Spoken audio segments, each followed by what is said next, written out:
Hello students. Students, we are doing the unit atoms and nuclei, and our today's topic is Bohr's model of atom. In this unit we have done two models, Thomson model of atom and Rutherford model of atom. Now the latest and the third model of atom is Bohr's model of atom. In Thomson model of atom and in Rutherford model of atom, classical theory was followed by the scientists, but Bohr's followed the new theory of the physics, that is Planck's quantum theory. There is a difference between the features of classical theory and Planck's quantum theory. Bohr explained this model using the Planck's quantum theory. In today's class, we are going to discuss only the postulates of this model. Its theory, its derivation part, we will continue in next class. So, he gave three main postulates and one by one we are going to discuss these postulates. Our first postulate is almost similar to the Rutherford's model postulate. It is saying that almost mass and whole positive charge is at central core, which is nucleus. What is it saying? That the most of the mass of atom and its whole positive charge is in the central core, which is nucleus. Students, I have told you earlier also, protons are heavier than that of electrons, and in nucleus we have protons. Electrons are revolving around the nucleus. That's why it is saying most of the mass. And the positive charge in atom is just because of only protons and they lie in the nucleus. That's why whole positive charge is concentrated at its central core. And what is the central core of atom? That is nucleus, and whose size is of the order 10 to the power minus 15 meter. This point we have already discussed. So, electrons revolve in fixed non-radiating orbits. This is the difference, and this makes it different from the other models. What is it saying? Electrons revolve in fixed non-radiating orbits. Each and every word in the line is having a special meaning. In Rutherford model, we also come to know that electrons are revolving around the nucleus. But that was the limitation also, because according to the old classical theory, any charged particle revolving is emitting the energy and it will move in shorter circle, then more shorter circle, and it will collapse with the nucleus. That was the basis of classical theory. But according to new theory, and Bohr said electrons revolve in orbits, but special orbits, but fixed and non-radiating. Means for an electron it is already decided in which orbit it is going to revolve. And non-radiating means no emissions are going to be radiated from the electron. This point also we have discussed. Electron is revolving around the nucleus in a circular path, and any object which is moving in a circular path, there will be a force, centripetal force, and we know the formula for centripetal force, mv square upon r. M is the mass of moving object, that means electron, v is the velocity of electron, and r is the radius of that orbit. So, centripetal force is provided by the electrostatic force. Again, we need the help of our first unit. I have already mentioned in first unit electrostatics, we are going to learn about this electrostatic force, which was given by a very famous scientist Newton. I am writing something in brief about Newton's law. What is it? According to electrostatics, electron means charge and statics means at rest. Means or more charges are at rest, there is a possibility of force of interaction between those charges. Students, you know very well, like charges repel each other and opposite charges attract each other. Like charges repel each other and opposite charges attract each other. So, forces which are possible, there are two types, forces of attraction and force of repulsion. It will depend on the nature of charges. So, for the general Coulomb's law, Newton used the term force of interaction. It will depend the nature of the charges. Force of interaction between two charges is directly proportional to the product of charges present on those two particles. Suppose Q1 is the charge present on first particle and Q2 is the charge present on second particle. So their product is Q1 into Q2. Force of interaction between them is directly proportional to this product and inversely proportional to square of distance between those two charged particles. Q1, Q2 is the charges of those two particles and R is the separation distance between those two charged particles. So force will depend on these parameters. When we are going to remove this proportionality constant, we put sign equal. And when we are removing the proportionality sign, we need to put a proportional constant which I am writing here K. This is a proportionality constant and its value is given by K is equals to 1 upon 4 pi epsilon naught.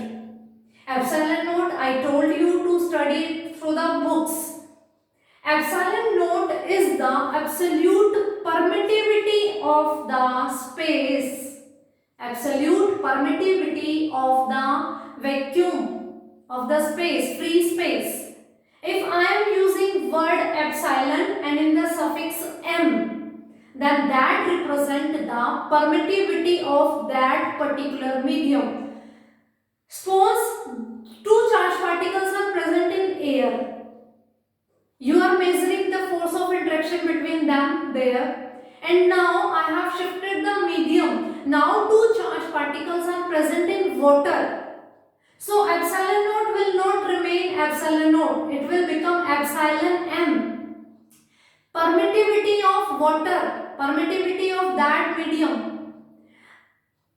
You are going to read about the electric force, electric field intensity, magnetic force, magnetic field intensity in earlier units, unit 1st, 2nd, 3rd and 4th. So there we are going to detail about these things.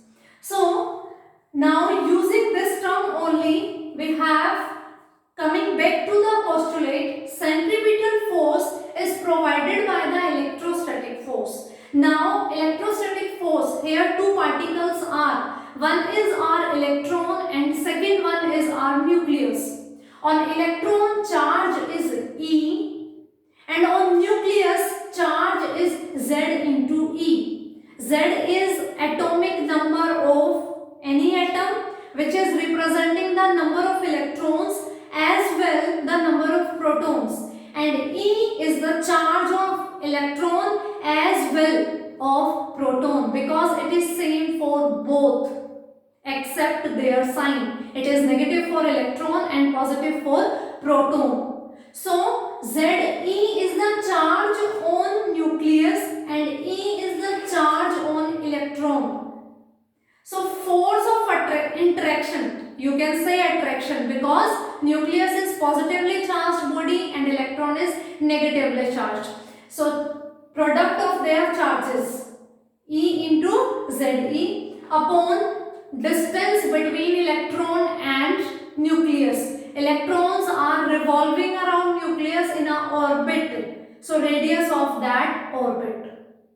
So centripetal force is equals to electrostatic force. I think this first postulate is clear to you. It is telling about nucleus, that most of the mass is residing there, whole positive charge is in the nucleus, electrons revolve around nucleus in fixed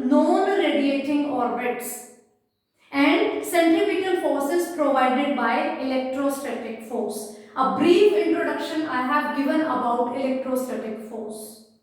So now moving to second postulate, electrons can revolve only in those orbits in which their angular momentum is integral multiple of h by 2 pi. Students, this is very important postulate of the Bohr's model. What is it saying? It is telling something about angular momentum. In 11th class you have done linear momentum, angular momentum. I think you know about it. Linear momentum is denoted by P and it is given by P is equals to m into V. And angular momentum is given by the product of R into P. So, angular momentum we are denoting it by capital L and its formula is mvr. Linear momentum into R is equals to nh by 2 pi, where n is any integer 1, 2, 3 and so on, and h is Planck's constant. This term also we are going to discuss in detail in coming units. Angular momentum is integral multiple of h by 2 pi. Quantization of charge. The similar thing is quantization of angular momentum. Bohr said that electrons cannot move anywhere. They need to move in a fixed orbit. And in which orbit they can move? For those orbits, electrons' angular momentum must be integral multiple of h by 2 pi. Students, you know Rutherford performed that alpha ray scattering experiment.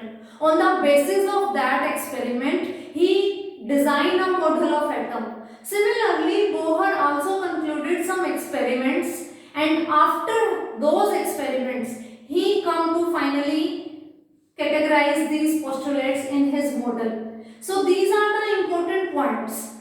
Keep it in your mind.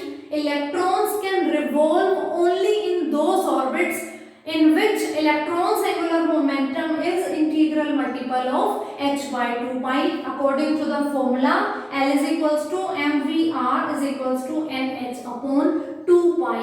So that's why in the first postulate he used the word fixed non-radiating orbits, which are satisfying the second postulate. Now the third postulate is, students listen carefully this third postulate, because the Thomson model's limitations was not completely resolved by the Rutherford model atom. But this third postulate will resolve the common limitation of Thomson model as well as of Rutherford model. And what was that common limitation? That was that both the models were not able to explain the spectrum, emission spectrum and absorption spectrum. You also don't know about the spectrum, so Bohr model explained that term. And third postulate is introducing that term. So let's read. Emission and absorption of energy occurs only. Repeating, emission and absorption of energy occurs only when electrons jump from one orbit to another. Electrons are moving in different orbits. If it is jumping from one orbit to another, either it is jumping upwards or it is jumping downwards. Energy, either it will be absorbed or it will be emitted. This was possibility. Emission and absorption of energy occurs only when electron jumps from one orbit to another. If electron is not jumping, that means no energy transfer is there, neither absorption nor emission. Let's discuss it in little bit more detail. Suppose I have drawn two levels, 1 and 2. its energy is E1 and its energy is E2. Of course, E2 is greater than E1. This dot and circle around it is representing the electron. Suppose these are the two orbits having energy E1 and E2. Electron is present in the level having energy E2. Suppose it wants to come down. You know its energy is less. So electron need less energy to stay there. So while moving down, it will emit some radiations, electromagnetic radiations, which we are going to discuss in details in unit 5. So when electron is jumping from higher energy level to lower, it will emit some radiations of frequency, say nu. You know the formula of energy. E is given by h into nu. H is Planck's constant and nu is the frequency of radiations emitted. Now take another case. Suppose I have taken same two energy levels. Its energy is E1 and its energy is E2. And initially electron is present in the level E1. And there is a requirement that electron wants to move upside. He wants to shift from this level to this. But for this motion it needs energy, because to stay in this level it requires energy. So we need to supply some energy so that it can move to the upwards. In this case it was moving from higher level to lower, and in this case it is moving from lower level to higher level.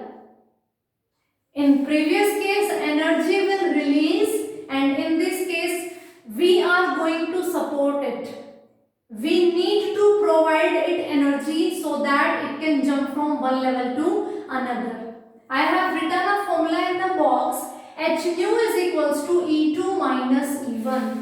Of course electron was here. It wants to come here.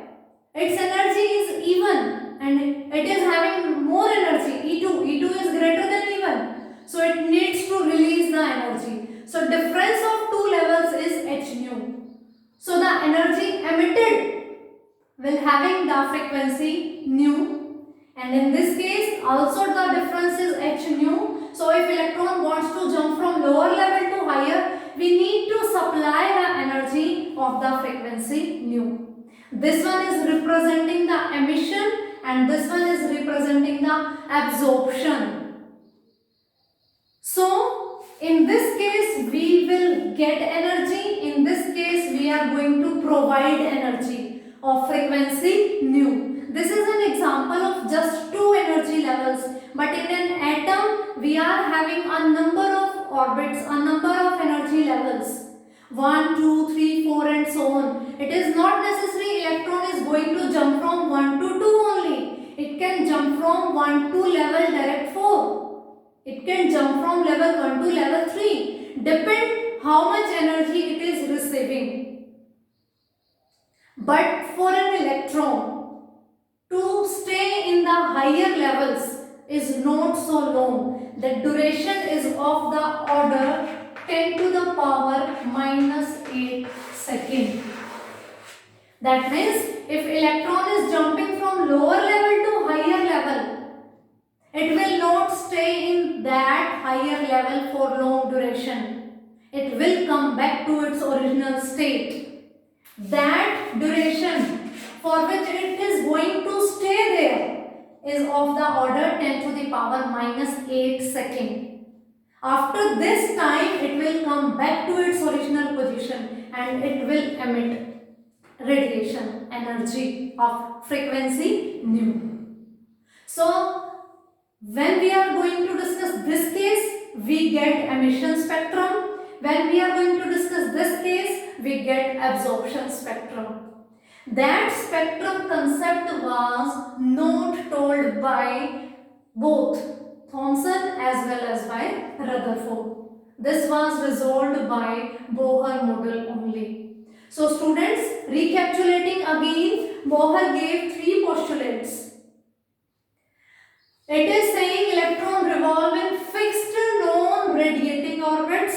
Centripetal force is provided by electrostatic force. Electrons can revolve only in those orbits in which their angular momentum is integral multiple of h by 2 pi. Emission and absorption of energy occurs only when electron jumps from one orbit to another. Either it is jumping upward or it is jumping downwards. So these are the main postulates of Bohr's model. In next class we are going to discuss theory of this model and derivation part. In that we are going to discuss radius of the different orbits, energy of the levels, velocity of the electron moving in different orbits, and so on. Students, I have written a little more information in this box. F is measured. F is a force of interaction. Is measured in Newton. Q is the charge. Charge unit is coulomb. R is a distance, whose unit is meter. K was that constant, proportionality constant was given by 1 by 4 pi epsilon naught. Its value is fixed. 9 into 10 to the power 9. I have written unit, Newton meter square per coulomb square. You know the concept of unit. You can calculate this concept using this formula. We need to find the unit of K. So we will shift everything here. F R square upon Q1 Q2. F unit Newton. R square distance square unit meter square upon charge 1 into charge 2. So coulomb square. It is a constant. This everything we are going to discuss in detail in first unit. Epsilon naught.